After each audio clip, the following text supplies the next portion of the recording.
Remember, Hocevar to the rear for alternator trouble. Everybody else on the inside lane moves up a row. Here they come out of turn number 4. Green flag, and the Straight Talk Wireless 500 is underway.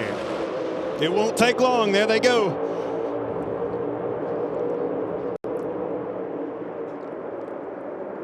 Way down on the apron for Byron.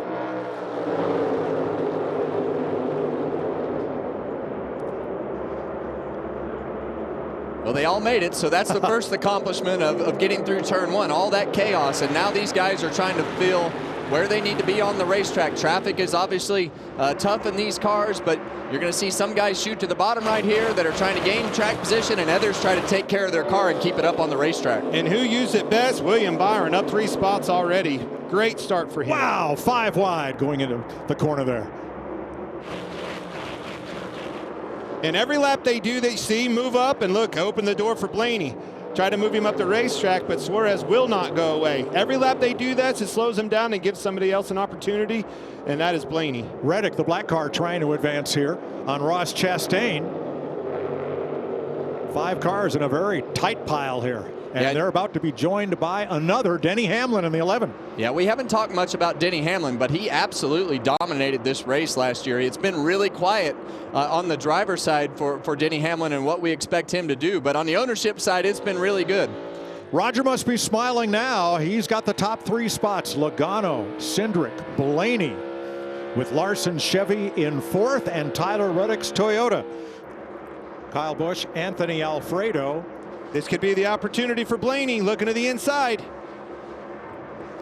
Yeah, and I'm a little bit surprised right there that Logano didn't go to the bottom of the racetrack to try to defend. He obviously feels pretty comfortable that he's going to get a good run off the corner like he did right there using that second lane. Austin Hill in it this week. They'll have a number of drivers in it throughout the season, and he's got a mirror full of this battle for the lead.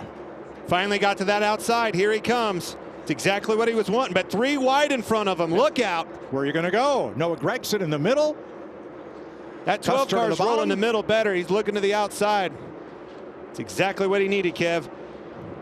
I feel like I'm going to spin out in a dog leg. That's how no grip I have.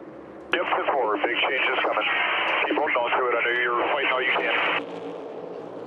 Now that's a big change because Larson finished in the top 5 the last 3 races here. Well, let's not forget they have a new body, and I've been telling you guys that balance is hard to get on these cars, and now that you're at a track for the first time, we went to COTA last week and 2 super speedways, getting the balance right on these cars, they are so finicky. Inside Bell. Lots of traffic.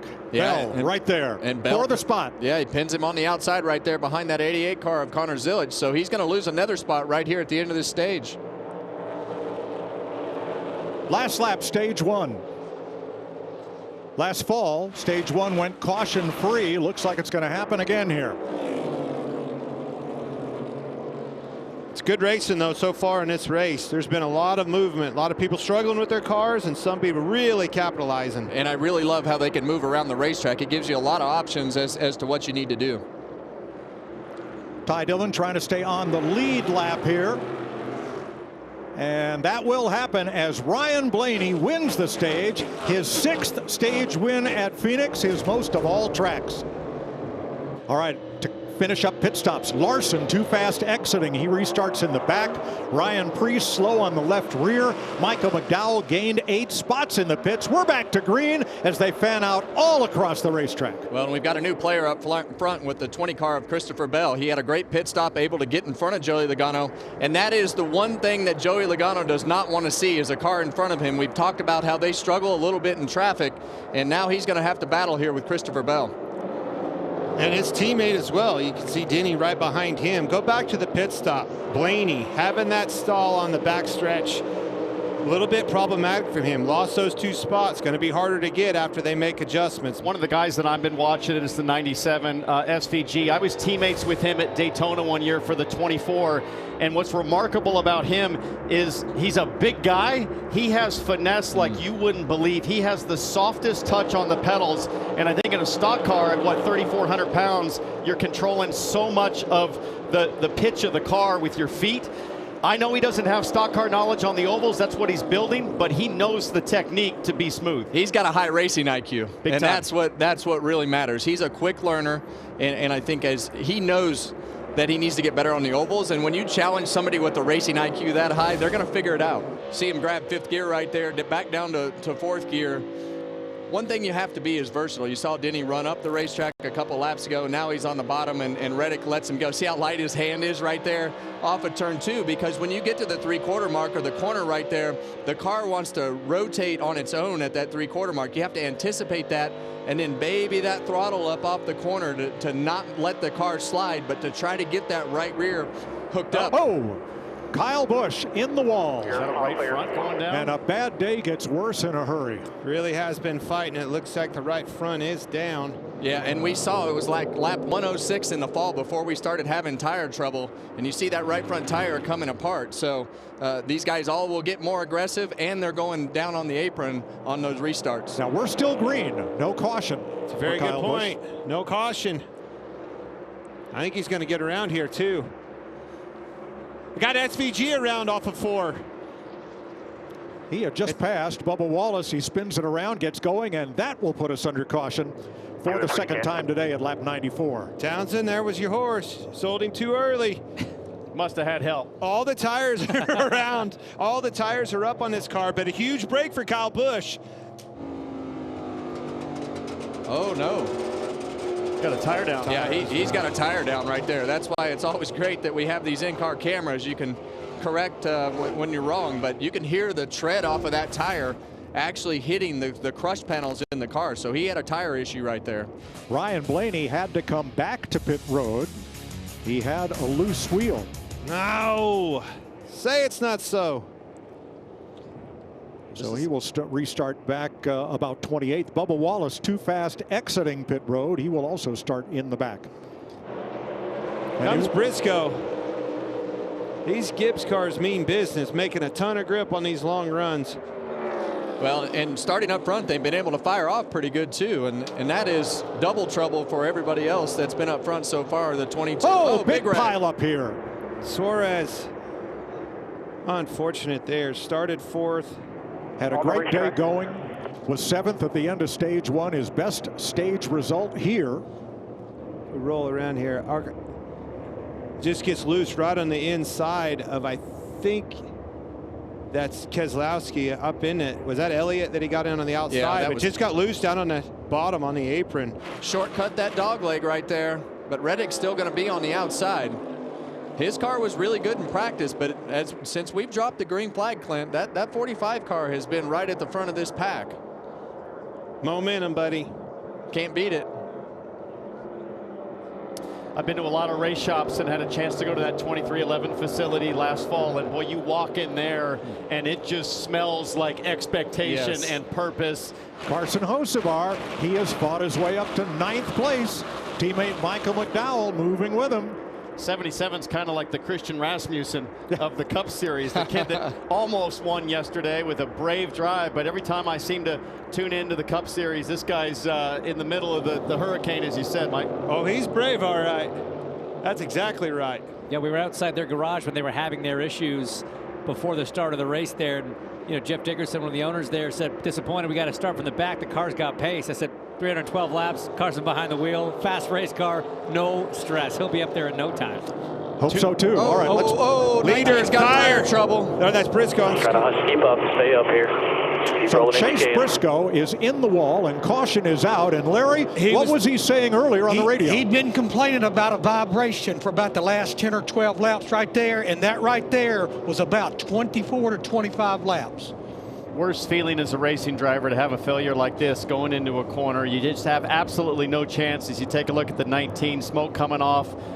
And guys, you've been there, I've been there. You just try to relax your body and not tighten up. It's the hardest thing to do. It always feels like it picks up speed from about right there to the wall. And it never happens in a good place. Always going into the corner. Well, it was really bottomed out here. And when we talk about the more horsepower, man, that was hit a the shot. wall. For the front end to lift up like that, that's a huge amount of energy. Nope, not good. You can see the wheel wobbling too. He just stopped at your local Shell station. Well, you Look at him. Turn back around, guys. We need some help. quick service here. Which one is it? Man, that's a crushing blow for that 12 car. But it's a great rule. It keeps the tires on the cars. Yep. No And chance off the of racetrack. that wheel and tire coming off to get in a pit stall or a fan or on the racetrack. That's a great rule. I would assume after the second one, he's probably on the chip on the radio. It helps these passes happen a little quicker when you're that way. I mean, he's getting 2 cars a corner. He's just going down low and absolutely flying by this back half of the field. Look at that drive off right there. When he got to throttle Blaney, I mean, he just shot right up the inside of the 35. On the wall, turn 2, and that is Noah Gregson, who comes off the wall down to pit road, and we're going to get a caution. Yellow's out here. I think it's him right here, Kevin. You're going to watch him come into the corner, and boom, there it is, another tire. There's a rotor. No rotor on that car. That's right. Get another lap. They didn't open it. We'll just pit on or closed here. So pit road is not open, but they will pit and take the penalty, which is just restarting at the tail end of the longest line. Christopher Bell just can't quite get himself clear of Denny Hamlin. I think he's going to, there he goes. Got it done this time. Good. Christopher Bell picking up right where he left off here last spring, now with a 3-second lead as he comes to the line to win the stage over Denny Hamlin. Back to green. Whoa, Chastain's in trouble. And he collects 3 cars, smashing into the outside wall. That 22 had something to do with this.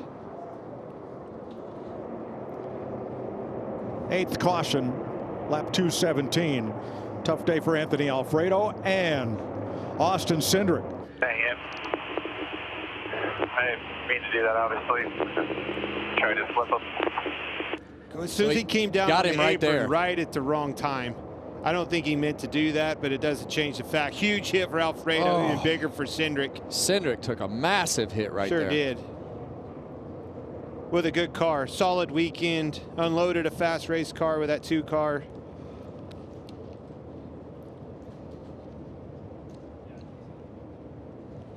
Chastain was along for the ride. He tried to get it gathered up. Unbelievable. You can't keep a good man down. Catching him is one thing, passing him is the other, but this thing has passed every car on this track, maybe more than once. Last lap, Blaney was faster than Bell by almost 0.2 of a second. This time, quicker by 0.5 tenth. He's going to make that car wide, try to take the air off of him. If he goes high, we're going high. If he goes low, we're going to go low. Is Kyle Busch. We stay green. Ryan Blaney has tried the top, the bottom, there we go. and there's the first bump. As around goes Van Gisbergen, and caution is out. See them getting into turn 3.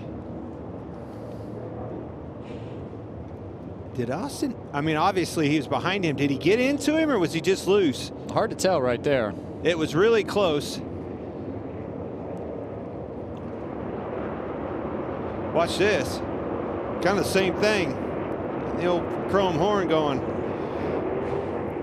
You see Logano right there, stuck in the middle, 3 wide, under Carson Hocevar and William Byron there. Oh, contact! Around Logano, and he collects Berry and Suarez. And I think that was Allmendinger in the 16 that got into the back of him. See him moving 16, back up. Allmendinger snuck in there, and he was there. That's your pole sitter. Their day is done. And look, the spotters at this racetrack are in turn 3, in the middle of turns 3 and 4. That angle going into turn 1, the driver's kind of on his own right there as far as making those tight calls like that. So you know that going in from a driver's standpoint. The spotter will give you a suggestion, but it is not guaranteed because of the angle of the spotters at this track. As it looks like 2 tires for Ryan Blaney, the 54 of Ty Gibbs, the same thing, 2 tires. He's been loose everywhere. Jamie? So the Gibbs team with split strategy. Ty Gibbs with 2 tires, Christopher Bell with 4.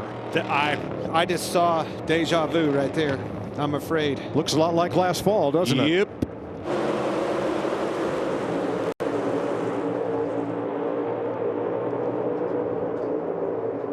Into turn one, brake lock up there for Reddick. Tosses and catches it. Around the outside comes Larson. And around goes Zane Smith and John Hunter Nemechek. They collect Ty Dillon. Which is exactly what these two tires wanted at a deficit to Bell, and is exactly not what Christopher Bell wanted. He needed this thing to go green. Well, it'll be interesting to see when that caution came out as to who the leader is. 4 wide. It's Stenhouse, 5 wide. Yes. Got up in the outside of Zane Smith down into Nemechek. Lot better start for Ty Gibbs. Some help on his bumper with Blaney. And if you're Blaney, you want to do everything you can to clear that 5 car as fast as possible. Christopher Bell way down to the bottom and gaining ground. He's going to come out of this in the top 4. Absolutely, Mike. Here he comes. Larson rebounds for 3rd. Bell side by side for 4th. Byron right there. See Blaney really shoot into the outside hard. He knows he has to go, and he has to go quick because those 4 tires are coming. The crossover, Kev. Yeah, Bell has now put himself in a position to where he can take advantage of those 4 tires. And like you say, Blaney has got to make this happen really quick. Got loose.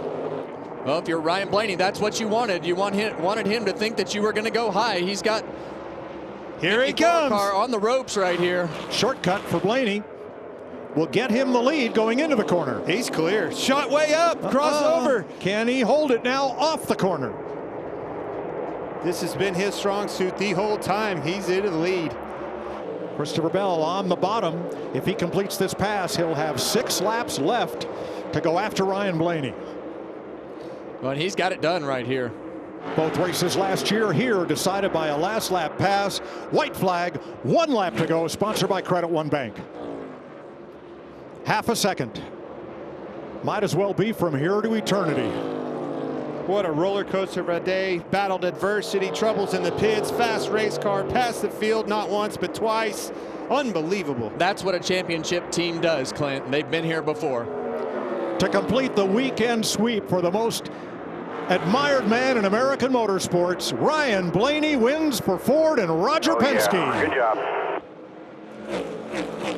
Capping a huge weekend in Phoenix.